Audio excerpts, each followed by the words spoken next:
ऐसे में कुछ नकली साधु संत जिस तरह भड़काऊ भाषण दे रहे हैं और मारकाट मचाने की बात कर रहे हैं, हिंदू राष्ट्र की बात कर रहे हैं, बेसिकली ये लोग देशद्रोह, ये देश को तोड़ने की बात कर रहे हैं। तो जो लोग खालिस्तान बनाने की बात कर रहे हैं फिर उसकी बात को क्या कहेंगे?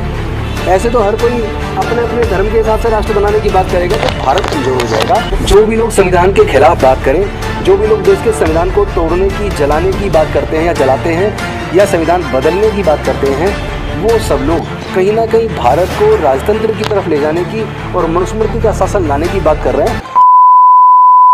खुद डॉक्टर बाबा साहेब अम्बेडकर और अन्य जो संविधान निर्माता थे या जो स्वतंत्रता सेनानी थे, वो ऐसे भारत का सपना नहीं देखते थे जिसमें भारत टुकड़ों में बँट जाए, क्योंकि आज़ादी से पहले भारत 562 रियासतों में बटा था। बाबा साहेब ने उसको पूरा एकजुट करके एक राष्ट्र के रूप में खड़ा किया और एक ऐसा संविधान दिया जिसमें तमाम विविधता, तमाम जाति धर्म के लोग, अलग अलग संस्कृति भाषा के लोग किस तरीके से एकजुट रह के भारत को मजबूत कर रहे थे। और देश तोड़ने से ही नहीं बनेगा, देश जोड़ने से बनेगा।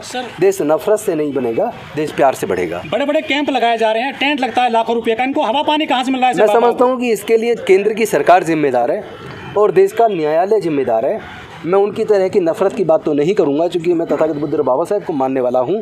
मैं प्यार में भरोसा करता हूं, करुणा में भरोसा करता हूं। मेरा ये मानना है कि भारत को अगर मजबूत होना है, दुनिया के सामने विश्वगुरु बनना है, तो जैसे सम्राट अशोक के टाइम पर भारत विश्वगुरु था तो भारत बुद्ध का देश था, उसी तरह बुद्ध का जो शांति और मानवता का संदेश है, दया ममता करुणा प्रज्ञाशील और मैत्री का जो संदेश है, उसको आत्मसात करेगा तो भारत मजबूत बनेगा। अन्यथा अगर इस तरह के नफरत पैदा करने वाले आके कैंप्स लगाएंगे, भाषण देंगे, कथाएं करेंगे और भारत सरकार उनको गिरफ्तार करने की बजाय ऐसे लोगों की मदद करेगी, ऐसे लोगों को प्रोत्साहित करेगी और कोर्ट ऐसे लोगों को जेल में डालने की बजाय खुला छोड़ देगी, तो निश्चित तौर पर भारत कमजोर होगा। आज सब बुद्ध पूर्णिमा की जो है बनाया गया है, धम्मचक्र बनाया गया है, लेकिन सावन की भी शुरुआत हो जाएगी। वो जो SC/ST OBC बड़े पैमाने पर सावन में कांवड़ लेने जाते हैं, धार्मिक महीने कहा जाता है। ये बेसिकली वो अज्ञानता बस ऐसा करते हैं। मुझे कोई बता दे जो अरबपति खरबपति लोग हैं या करोड़पति लोग हैं, पैसे वाले लोग हैं, ऊंची कुर्सियों पे जो बैठे हैं, जो व्यापारी हैं, वो क्यों नहीं जाते कावड़ लेने? तो अगर कावड़ से फ़ायदा तो वो जाएं।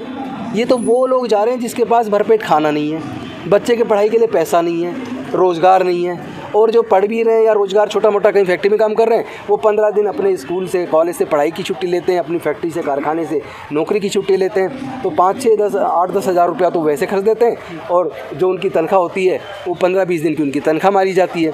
तो पूरा केवल और केवल नुकसान है, अंधविश्वास पाखंडवाद से किसी का भला होने वाला नहीं है। इसको प्रोत्साहन तो सरकार खुद दे रही है, क्योंकि जगह जगह कैंप लगे होते हैं, उनके पानी और खाने की भी सरकारें ये कह लीजिए कि कुछ पार्टियां केवल सत्ता में बने रहने के लिए, चुनाव जीतने के लिए ऐसी गलत चीज़ों को प्रोत्साहित कर रही हैं जिससे भारत कमज़ोर हो रहा है, जिससे भारत का गरीब और ज़्यादा गरीब हो रहा है, भारत में अशिक्षा बढ़ रही है, भारत में कुपोषण बढ़ रहा है, भारत में बेरोज़गारी बढ़ रही है। और ये सरकारों के संरक्षण में हो रहा है, चूँकि वो केवल सत्ता प्राप्त करने के लिए ऐसी चीज़ों को बढ़ावा। लेकिन अफसर सब पैर दबाते हैं, फूल बरसाते हैं हेलीकॉप्टर से उत्तर प्रदेश में स्पेशली, ये तो उनको जो है काफ़ी मनोबल बढ़ता है युवाओं का। तो मैं ऐसे नेताओं से पूछना चाहता हूँ जो फूल बरसा रहे हैं, मैं कहता हूँ फूल ऐसे मत बरसाइए, आप उनको रोज़गार दीजिए, उनके बच्चों की पढ़ाई का इंतज़ाम कीजिए। आज हायर एजुकेशन इतना महंगा हो गया है कि वहाँ हमारे गरीब समाज के लोग, दलित, पिछड़े, आदिवासी, मजदूर, किसान या किसी भी जाति के वो लोग जिनके परिवार की इनकम 15,000 से कम है, ऐसे लोग अपने बच्चों को हायर एजुकेशन नहीं दिला पाएंगे। ये सरकारें ऐसे लोगों के बच्चों का गला घोटने का काम कर रही हैं, उनके रोज़गार छीनने का, उनको अंधविश्वास पाखंडवाद में डालकर, उनके वोट को डाका डालकर सत्ता में बना रहना चाहती हैं। लेकिन हमें अपने लोगों को जागरूक करना चाहिए।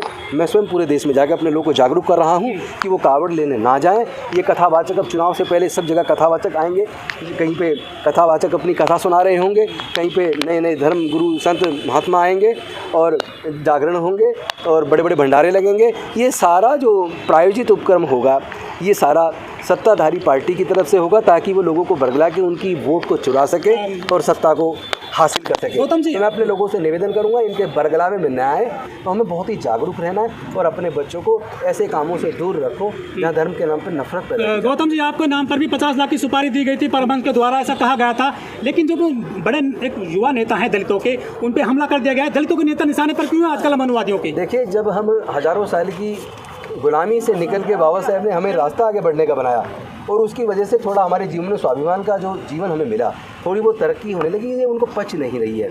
उनको लगता है जो हज़ारों साल तक हमारे गुलाम थे, हमारे सामने कुर्सी पे नहीं बैठ सकते थे, घर के सामने से चप्पल पहन के नहीं निकल सकते थे, हमारे कुएं पर चढ़ नहीं सकते थे, मंदिर में प्रवेश नहीं कर सकते थे। आज वो लोग बड़ी बड़ी कुर्सियों पर चले गए और पढ़ाई के रास्ते खुलने से ज्ञान आ गया, ज्ञान से बोलने की ताकत आ गई, अच्छे बुरे का अंतर करना आ गया। तो वो जो अपने हक अधिकार की बात कर रहे हैं तो वो उनको चुभता है। एक बहुजन अफसर है सर, बहुजन अफसर है ज्योति करके, उसको काफ़ी जो है मारल किया जा रहा है। क्या और महिलाएं भी तो अफसर हैं, उनको निशाने पे क्यों लिया गया है मीडिया में? देखिए, हमारे अफसरों को ये मान लेना चाहिए कि उनका उत्पीड़न करने का वो कोई मौका नहीं चूकेंगे।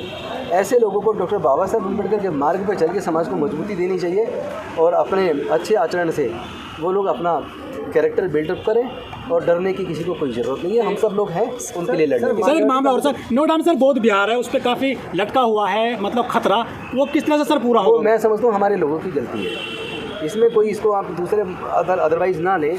अगर हम कोई लैंड हमें मिलती है सरकार से, किसी शर्तों के साथ मिलती है और हमें उसका पैसा जमा करना है, तो हमें चाहे भीख मांगनी पड़ती, गली गली हमें चंदा इकट्ठा करना पड़ता, हमें टाइमली उसको जमा करना चाहिए था। अभी भी हमें वो पैसा इकट्ठा करके जमा करना चाहिए और सरकार से उस पर जो ब्याज लगा उसको माफ़ी के लिए आवेदन करना चाहिए। सर, माइनॉरिटी कमीशन में अभी तक कोई बौद्धिस्ट शक्ति नहीं है। ये सरकारों की बदनीयती है और हमारी गलती है कि हम लोग यूनाइटेड तरीके से आगे नहीं बढ़ रहे हैं। टुकड़े टुकड़ों में संगठन बना के टुकड़े टुकड़ों में राजनीति कर रहे हैं। तो जब तक हम यूनाइट नहीं होंगे तब तक हमें हमारे हक मिलने वाले नहीं हैं। मैं पूरे देश में अपने लोगों का आह्वान कर रहा हूँ, आप किसी भी पार्टी में हैं, किसी भी संगठन में हैं, कम से कम कॉमन मुद्दों पर एकजुट हो जाइए। हम एकजुट होकर लड़ेंगे तो उसके बाद हमें ये नहीं मांगना पड़ेगा कि माइनॉरिटी कमीशन में हमारा मेंबर बनाओ। ये तो वो डर के, चूँकि उन्हें वोट की राजनीति की वजह से वो लोग डर के अपने आप आपको बना देंगे, उसकी चिंता करने की जरूरत नहीं। सर, आप लोग लगातार बहुजन समाज को जागरूक कर रहे हैं, लेकिन बड़ा सवाल ये है कि आखिरकार अभी तक वो जागरूक क्यों नहीं है? क्योंकि हिंदू राष्ट्र की हुंकार भरने में, रैलियों में वो बहुत ज़्यादा। मैं इस बात से बिल्कुल सहमत नहीं हूँ कि वो जागरूक नहीं हो रहे हैं। ये जागरूकता ये जिसकी वजह से नफरती लोग हमारी गर्दन काटने की बात कर रहे हैं, इस बात का परिचायक है कि हमारा समाज जागरूक हो रहा है। हमारी बड़ी बड़ी सभाएं हो रही हैं, हमारे युवा युवतियां फेसबुक के माध्यम से, ट्विटर के माध्यम से खुलेआम अब न्याय की आवाज़ बुलंद कर रहे हैं, लड़ाई को लड़ रहे हैं। इसी से तंग आकर, परेशान होकर जातिवादी मानसिकता वाले लोग ये धमकियां दे रहे हैं। इससे डरने की ज़रूरत नहीं है, एकजुटता आ रही है, समाज मजबूती की तरफ बढ़ रहा है और आप लोग बस एकजुटता की अपील सबसे कीजिए। एक साल और सर, बिहार में जो है तेजस्वी यादव की सरकार है, डिप्टी सीएम है, लेकिन वहाँ उज्जवल यादव नामक युवक को थूक चटवाया गया है राजपूत युवकों के द्वारा। कैसा हिंदू राष्ट्र चटवाया गया, उनको मुंडन भी किया है, बाल भी काटे हैं। और एक मैं भी देख रहा था ट्विटर पे, हमारे समाज के एक व्यक्ति को जूती में पानी भी पिलाया गया है, पानी एक के कुएं से ले लेने पे की हत्या भी हुई है। तो इस तरह की घटना पूरे देश में लगातार चल रही हैं, बल्कि अब ऐसा लगता है जैसे बढ़ रही हैं। तो दो कारण हो सकते हैं बढ़ने के।